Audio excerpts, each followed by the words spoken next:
রাজ্যের মুখ্যমন্ত্রী মমতা বন্দ্যোপাধ্যায়ের নির্দেশ মতো রাজ্য জুড়ে পালিত হচ্ছে বীর শহীদদের প্রতি শ্রদ্ধাঞ্জলি ও ভারতীয় সেনা জওয়ানদের প্রতি সংবর্ধনা অনুষ্ঠান। সেই মতো বাঁকুড়ার গঙ্গাজল ঘাটি ব্লক 1-এর তরফে এবং হৃদয় মাধব দুবের সৌজন্যে জাতীয় পতাকা হাতে এক বিশাল পদযাত্রার মাধ্যমে বীর শহীদদের প্রতি সম্মাননা জানানো হয়।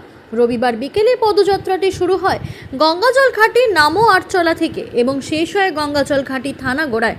এদিনের এই পদযাত্রায় অংশগ্রহণ করেন অসংখ্য সাধারণ মানুষ। পদযাত্রা শেষে গঙ্গাজল ঘাটি থানা গোড়ায় এক মঞ্চের মাধ্যমে বীর শহীদদের প্রতি শ্রদ্ধাঞ্জলি নিবেদন করা হয়। পাশাপাশি পেহেলগাঁওয়ে সন্ত্রাসী হামলার পরিপ্রেক্ষিতে সন্ত্রাস দমনে ভারতীয় সেনার অপারেশন সিঁদুর অভিযানে সফলতার জন্য ভারতীয় সেনাবাহিনীর প্রতি সংবর্ধনা জানানো হয়। এছাড়াও একই মঞ্চ থেকে এলাকার প্রাক্তন সেনাকর্মীদের গলায় উত্তরীয় পরিয়ে সংবর্ধিত করা হয়। এদিনের এই কর্মসূচিতে উপস্থিত ছিলেন বড়জোড়ার বিধায়ক অলোক মুখার্জি, গঙ্গাজল ঘাটি গ্রাম পঞ্চায়েতের প্রধান শুভজিৎ সিনহা, হৃদয় মাধব দুবে সহ বিশিষ্ট সমাজসেবী ও প্রাক্তন সেনাকর্মী বৃন্দ এবং এলাকার সাধারণ মানুষ। Bureau report, বিকেডি news digital.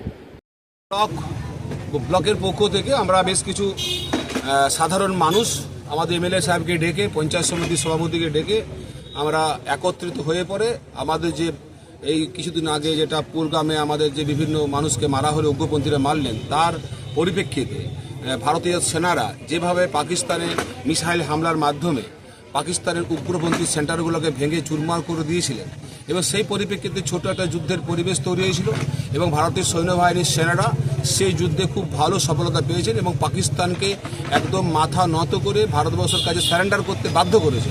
সেই পরিপ্রেক্ষিতে আজকে আমরা ভারতের সৈন্যবাহিনীকে, ভারতের বায়ুসেনা, ভারতের নৌসেনা, ভারতের সৈন্যবাহিনী, ভারতের বর্ডার সিকিউরিটি ফোর্স এবং পরাধীন ভারতের থেকে যারা ভারতবর্ষকে রক্ষা করার জন্য, অখণ্ড রাখার জন্য, ভারতবর্ষ স্বাধীনতা করার জন্য যারা এই ভারতবর্ষকে অখণ্ড রাখা, ভারতবর্ষের সার্বভৌমত্বকে বজায় রাখা, ভারতবর্ষের ধর্মনিরপেক্ষতাকে বজায় রাখা, গণতান্ত্রিক যে পরিবেশকে বজায় রাখা যারা আন্দোলন করছে, সমস্ত যেসব শহীদরা আছেন তাদেরকে আমরা একটা শহীদ বেদি তৈরি করে সেখানে তাদেরকে শ্রদ্ধার্ঘ অর্পণ করলাম। এবং সেই দিনের যে 7 তারিখে যে ভারতবর্ষ সেনাবাহিনীর যে শক্তিশালী প্রদর্শন, সেই ভারতবর্ষের সেনাবাহিনীকে আমরা এখান থেকে সম্বর্ধনা জানালাম এবং তাদেরকে আমরা স্বাগত জানালাম। সঙ্গে সঙ্গে আমাদের এলাকাতে বহু সাধারণ যেসব আমাদের মানুষরা সৈন্যবাহিনীতে কাজ করেন, অবসরপ্রাপ্ত হয়ে বসে আছেন এলাকাতে, তাদেরকে ডেকে একত্রিত করে তাদেরকে আমরা উত্তরীয় পরিয়ে মিষ্টির প্যাকেট দিয়ে তাদেরকে সম্বর্ধনা দিলাম যে হে, তোমরা ভারতবর্ষকে দীর্ঘদিন ধরে রক্ষা করেছো, তোমরা ভারতবর্ষের বর্ডারে থাকো বলে আজকে আমরা বিদেশি শত্রুর হাত থেকে বেঁচে আছি। তাই তোমাদের পথ অনুসরণ করে আমাদের ভারতবর্ষের যুবকরা সৈন্যবাহিনীতে ভর্তি হোক এবং ভারতবর্ষকে শক্তিশালী করুক। এইভাবে ভারতবর্ষের সেনাকে উৎসাহ দেওয়ার জন্য আমাদের গঙ্গাজলি ব্লকের থেকে প্রোগ্রাম ছিল। আমাদের গঙ্গাজল ঘাটি এলাকাতে ভারত মায়ের সেবাতে অনেকেই নিয়োজিত রয়েছে, তাদের পরিবারের উদ্দেশ্যে এবং সেই সব সেনাকর্মীদের উদ্দেশ্যে কি বলবেন? ভারতবর্ষের যেসব যে পরিবার থেকে মনে করুন আত্মবলিদান দিয়েছেন ভারতীয় সরকারের, তাদের পিছনে সরকার থাকবে, তো বরাবর থাকে, নতুন কথা নয়। তো চাকরি দেওয়া হয়, কখনো কাউকে সেই পরিবারকে প্যাডুল পাম দেওয়া হয়, তাদের পরিবারের লোক থাকলে চাকরি দেওয়া হয়, বিভিন্ন ধরনের সুযোগ সুবিধা দেওয়া হয়।